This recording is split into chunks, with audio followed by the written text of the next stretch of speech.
आप किसको वोट करना चाहते भैया, कांग्रेस या BJP? Sir Congress. Wake up to reality. भैया अब की बार किसकी सरकार? इस बार मोदी की सरकार। मोदी की सरकार। अब की बात कितने के पार? आपकी तो 400 से पार। तो एक बार भैया बोल दो, जय श्री राम। जय श्री राम। हर हर महादेव। हर हर महादेव। जय बीजेपी तय बीजेपी। जय बीजेपी तय बीजेपी। हर हर महादेव, जय श्री राम।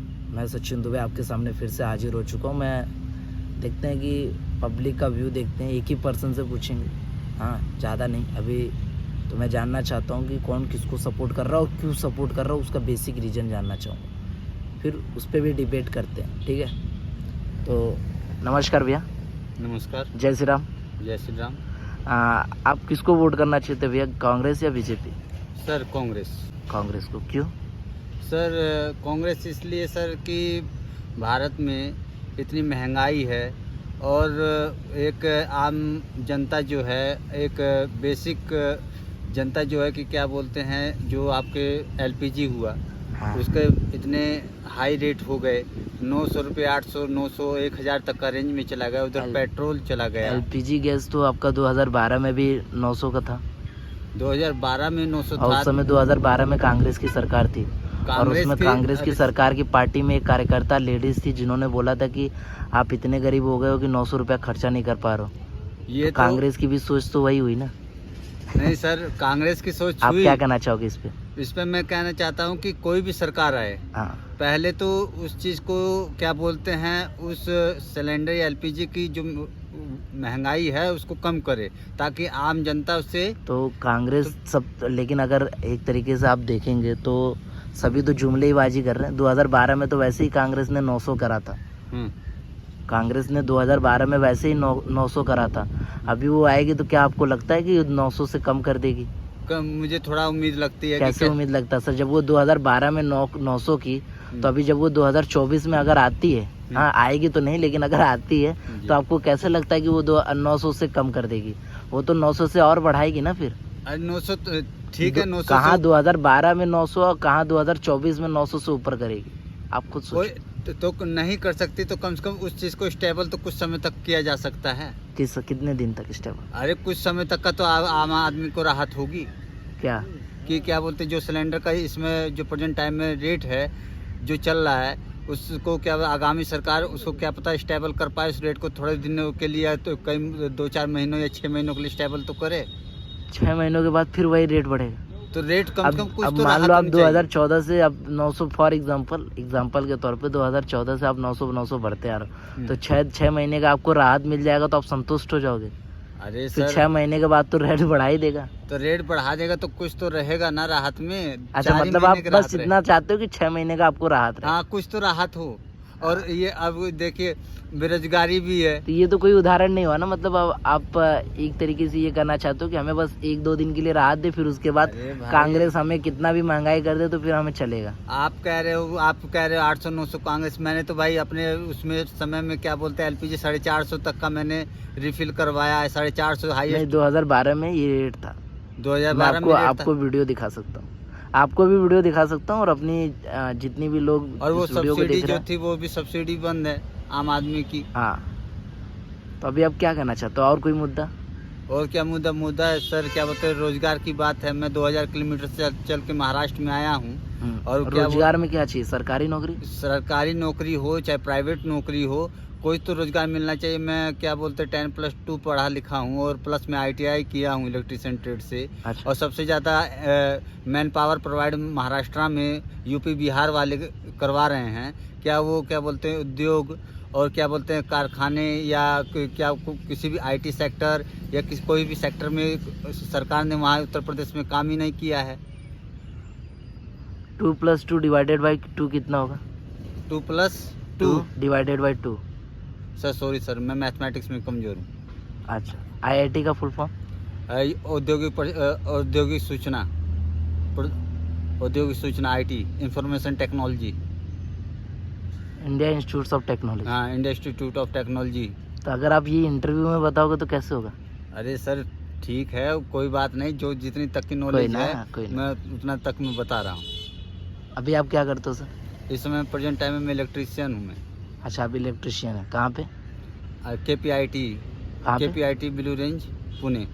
ब्लू रेंज ये वाली बिल्डिंग? हाँ इस ये- वाली बिल्डिंग इधर वाली कि इधर वाली? इधर वाली। इधर वाली में मैं रहता हूँ। हम्म। और क्या चाहते हो आप सरकार से? सरकार से ये चाहते हैं कि महंगाई पर नियंत्रण करे और बेरोजगारी पर थोड़ा फोकस करे, और जो बाहर से आने वाले व्यक्ति हैं जो दूरी से आ रहे हैं 2000 किलोमीटर की दूरी तय करके आ रहे हैं, वो मतलब रोजगार देखो, उनको मिले। रोजगार में सरकारी नौकरी की बात करोगे तो सरकारी नौकरी जिस तरीके से जनसंख्या बढ़ रही है भारत की अपने, तो उस हिसाब से सरकारी नौकरी बहुत कम हो गई, समझ रहे हो, पहले के हिसाब से। ठीक। पहले पहले मैं एक चीज़ आपको क्लियर कर दूं कि पहले के टाइम पे कैसा था कि हमारे दादा लोगों को घींच के लेके जाया जाता था सरकारी नौकरी दिलवाने के लिए, ठीक है, क्योंकि उस टाइम पे सरकारी नौकरी कोई करता नहीं था, बराबर। आज के टाइम पे सब सरकारी नौकरी करना चाहते हैं जी हाँ, और सरकारी नौकरी अभी बची नहीं है। जी सही बोल रहा हूँ गलत? सही बोल रहे हैं। उस अभी समय आपने एक कंपनी खोली, एग्जाम्पल के तौर पे अभी आपने एक कंपनी खोली है, उसमें आपको ज़रूरत है 20 लोगों की, जी हाँ, और 20 लोगों में जनसंख्या 15 लोगों की, हाँ, हाँ, अब 15 लोगों को आप नहीं जाना चाह रहे वो सरकारी नौकरी करने, तो आप 15 लोगों को घींच के लेके जाओगे, कहोगे भैया हम पगार बढ़ा के दे रहे, ये करके दे रहे, वो करके दे रहे, हाँ, ऐसा सब कुछ बता के लेके जाओ। अब उन्होंने ज्वाइन कर ली, तो आज वो तो बढ़िया तरीके से जी रहे, लेकिन अब आपके पास वही 15 ही कंपनियां हैं, उतनी ही कंपनियां, एक ही कंपनी है आपके पास, तो आप बाकी लोगों को कहाँ से भरोगे? तो सरकार को कंपनियां बढ़ानी चाहिए। तो अब सरकार को कंपनियां बढ़ाने का मतलब अब सरकार प्राइवेट नौकरियां इसीलिए निकाल ली, प्राइवेट नौकरियां। अब मेन मुद्दा ये है कि यूपी में प्राइवेट नौकरी अगर आप मांग रहे हो तो यूपी में प्राइवेट नौकरी आनी चाहिए, हाँ, ये आप बोलो कि यूपी में आनी चाहिए प्राइवेट कंपनियां, ताकि हमें यूपी से बाहर जाने की जरूरत ना पड़े, हम अपने ही राज्य में काम कर सके, ठीक है। मैं भी रहने वाला यूपी का हूँ, यूपी जौनपुर बनारस का रहने वाला हूँ। जौनपुर में हमारी पैदाइश है और बनारस में मैं पला बड़ा हूँ, ठीक है। और रही बात आपकी क्वालिफिकेशन, मेरी क्वालिफिकेशन, कितनी सैलरी यहाँ पे आपको मिल रही है? मुझे क्या बोलते हैं यहाँ पर 20,000 के समथिंग मेरा क्या बोलते हैं सैलरी है। 20,000। उम्र कितनी होगी बड़े भैया आपकी? मेरी 34 ईयर्स। 34 ईयर्स के। आप हमसे उम्र में बहुत बड़े हैं, आप मेरे से लगभग 8 साल बड़े हैं आप जी, ठीक है। मेरी क्वालिफिकेशन पता है आपको कितनी है? आपकी या तो मास कम्युनिकेशन का कोर्स किया होगा, या आपको क्या बोलते हैं LLB किए होंगे, या तो आप ग्रेजुएट होंगे। और मेरी उम्र ज़्यादा नहीं है, अभी 25 का लगने जा रहा हूँ, 25-26। तो देखिए, अगर हम ये चीज़ सोच के चलेंगे कि हमें सरकारी नौकरी ही चाहिए, मेरा भी मानना ये है कि हमारे यूपी में कंपनियां खुलनी चाहिए जी, वही चीज़ मैं कह रहा हूँ। हमारे यूपी बिहार के लोग जो बाहर राज्य में जाके कमा रहे हैं वो अपने ही राज्य में कमाएं। लेकिन अब ये बताइए आप मेरे को कि 70 साल से कांग्रेस की सरकार थी जी, यूपी में कंपनियां क्यों नहीं आई? 70 साल में 70 साल से कांग्रेस की सरकार थी या नहीं? हाँ, 70 साल से थी। एक चीज़ बताइए कि क्या बोलते हैं यूपी में, मैं तो क्या बोलते हैं 88 में महाराष्ट्र हमारा इतना अपग्रेड कर गया, हमारा महाराष्ट्र इतना ज़्यादा अपग्रेड कर गया। आप मुंबई साइड देख लो, पुणे साइड देख लो, मतलब हर जगह टॉप की कंपनियां हैं। ये सामने देख लो आप, IT कंपनी है, बगल में ही आपके IT कंपनी आपके पीछे, हाँ, इधर हम लोग गार्डन में बैठकर आनंद ले रहे हैं। तो हमारे महाराष्ट्र इतना अपग्रेड करने के बाद हमारा यूपी बिहार अभी तक अपग्रेड क्यों नहीं किया, जबकि 70 साल से कांग्रेस की सरकार थी? तो अपग्रेड इसके बारे में आप क्या कहना चाहोगे? 70 साल से कांग्रेस की सरकार ने क्यों नहीं कंपनियां लाई मार्केट में?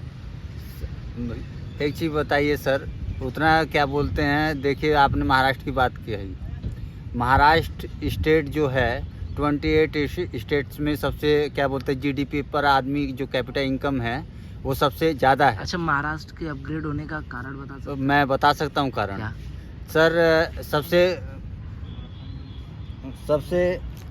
सबसे पहला कि ये जो है समुद्र से लगता हुआ क्षेत्र है, बहुत बढ़िया बात। और दूसरा कि यहाँ एक्सपोर्ट और इंपोर्ट आराम से किया जा सकता है। सही बात बोला आपने। और जो हमारे उत्तर प्रदेश और बिहार में है कि वहाँ की जो आबादी है सबसे मेन रीजन वो भी है, हैं इसमें जी, तो उसका मेन रीजन ये भी है।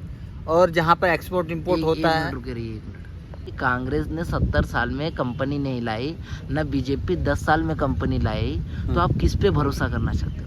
हैं? किस पे भरोसा करना चाहते हो? एक चीज़ बताइए, 70 साल में सबसे ज़्यादा स्कूल कॉलेज किसने दिए? 16 एम्स किसने बनवाए?